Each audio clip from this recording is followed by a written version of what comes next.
Bonjour à toutes et à tous, bienvenue sur votre chaîne d'information régionale en ce vendredi 21 décembre. Voici d'abord vos prévisions météo en cette première journée d'hiver. On aura d'abord une journée en deux temps. Ce matin, des averses, des pluies, de la grisaille dans toute la région, puis le ciel va se dissiper, les nuages vont se dégager et on aura du ciel bleu, du soleil cet après-midi. Le tout sous des températures plutôt agréables avec 12 degrés cet après-midi à Dunkerque et Lille, 11 degrés à Calais, Boulogne et Saint-Omer, bref des valeurs au-dessus des normales de saison, les prévisions complètes après ce journal. On démarre cette édition avec une première dans l'histoire de la région, l'aboutissement de près de 8 ans de travail et de collecte. Hier, l'Institut de la langue régionale flamande a présenté son tout premier dictionnaire du flamand occidental.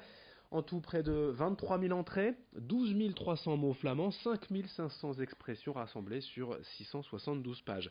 Le flamand occidental est le nom officiel de la langue régionale en usage dans le Nord, un nom validé par l'UNESCO et le ministère de la Culture.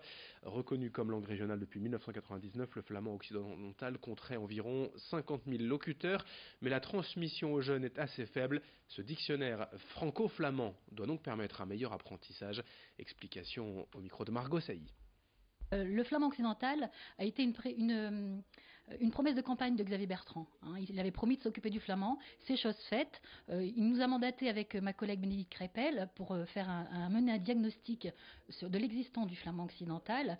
Et donc, suite à ce diagnostic, on a bien vu qu'il fallait faire quelque chose pour le flamand, parce que si on faisait plus rien pour le flamand, il allait mourir. Donc là, on est en train de monter un office public du flamand occidental.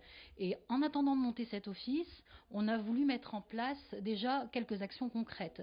Et donc aujourd'hui, la sortie de ce dictionnaire du flamand occidental est une action concrète d'aide de la région pour le flamand, puisqu'il est financé à 70% par la région. Dans quelques jours, à peine, c'est Noël. Au pied du sapin, vous choisirez peut-être de vous offrir un animal, un chien par exemple, pour faire plaisir aux enfants. Si c'est le cas, il faut bien y penser, y réfléchir en amont et respecter certaines règles. Il faut par exemple aller rencontrer l'animal plusieurs fois auparavant pour voir si le courant passe bien avec lui. Il faut aussi choisir un animal au comportement similaire au sien. Ce n'est pas la peine de prendre un chien sportif si l'on est casanier. Et puis ne pas oublier qu'un chien, ce n'est ni un enfant ni un objet. L'animal a son caractère, sa personnalité, il faut l'éduquer. Frédéric Deprater est comportementaliste canin. Il nous donne quelques conseils au micro de Vincent Vieillard. C'est un cadeau qui peut être merveilleux dans un monde idéal, mais aussi qui peut se révéler à la fois un cadeau empoisonné. On ne va jamais choisir un chien pour une personne. Si c'est un chien qu'on va inclure dans une famille, il faut que tout le monde soit sur la même longueur d'onde. On ne va pas offrir, par exemple, un chien très sportif à notre grand-mère, même si on l'aime de tout notre cœur. Les erreurs de casting, souvent, ça pose des problèmes. Donc après, il sera nécessaire sûrement de voir un éducateur comme moi pour régler un peu tous ces problèmes. On enchaîne avec des images d'une boutique étonnante à Lille, dans la galerie des Tanneurs. Depuis une semaine environ, le Grand Playground a ouvert ses portes et propose un nouveau concept, un mélange de plusieurs espaces dédiés aux créateurs avec un pop store pour des marques qui veulent présenter leurs produits pendant 3 mois, un espace déco et design, une galerie d'art, un bar à céréales, un espace entretien de chaussures ou encore un salon de tatouage. Tout cela rassemblé donc dans la même boutique. Prochainement, on trouvera même un barbier, un espace événementiel et une salle de sport. Présentation et explication du concept au micro de Vincent Vieillard. En fait, on les choisit un petit peu également par l'état d'esprit, voilà, par l'histoire qu'elles racontent, notamment sur la partie créateur. On essaie d'avoir une sélection, alors on est à la fois sur des créateurs locaux, mais également des créateurs nationaux et internationaux. L'objectif en fait vraiment du Grand Playground, c'est de se dire ok, il y a des indépendants, des créateurs qui souhaitent avoir un lieu pour présenter leurs produits et qu'ils ne peuvent pas avoir de boutique. Donc nous on prend le risque de leur proposer nos espaces pour pouvoir dire voilà ils peuvent montrer leur marque à une clientèle qu'ils n'auraient probablement pas vue quoi. Et dans cette édition également, quelques images pour évoquer le travail d'un artiste bûcheron à Roubaix. Guillaume Cric travaille actuellement sur un vieil arbre malade abattu il y a quelques jours. Cet hêtre du parc Barbieux avait été planté dans les années 30, mais il était atteint d'un champignon. Pour l'instant, ce n'est que la phase préparatoire. Le bois doit être grossièrement taillé puis séché durant 18 mois. puis l'œuvre prendra sa forme définitive. Guillaume Cric est canadien, il est originaire de Montréal, il vit à Roubaix depuis 3 ans. Son idée c'est de s'inspirer des animaux, de la mécanique, pour aborder le thème de l'humanité et de l'environnement. On suivra de près ce travail en attendant de découvrir le résultat. Les explications de l'artiste bûcheron au micro d'Edith Gunaï.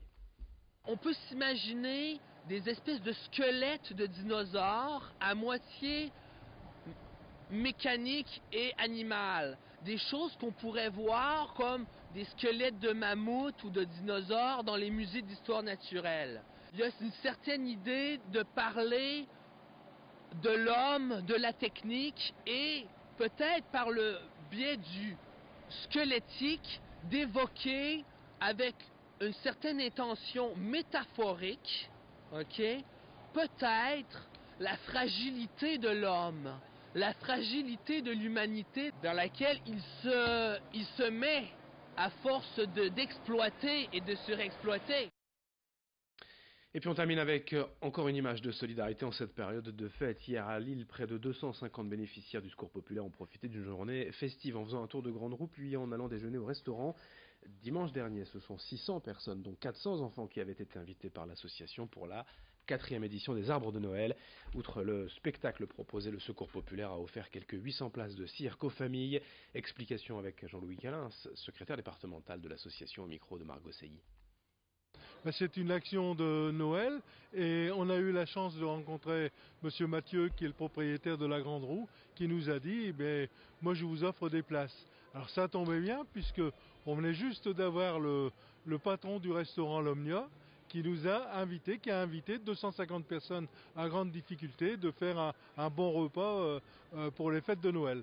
Alors ils vont sur la Grande Roue et après ils vont au restaurant. C'est quelque chose de formidable et quand je dis formidable, c'est vraiment du rêve à la réalité. Mais le Secours populaire aime bien d'engager ces paris-là. Cet été, 11 000 personnes chez Disneyland et ici à la Grande Roue, le restaurant, c'est quelque chose de fort pour toutes les familles qui sont en difficulté. Et s'il n'y avait pas la solidarité, ce serait un Noël vraiment triste. Il ne peut pas avoir de Noël de triste. Alors pas d'oublier Noël cette année, c'est la devise du Secours populaire. On termine ainsi ce journal. D'autres infos, d'autres images à suivre dans un instant, notamment vos prévisions météo et un nouveau journal à suivre dans moins de 8 minutes dès le prochain quart d'heure. Reste avec nous et très bonne journée à toutes et à tous.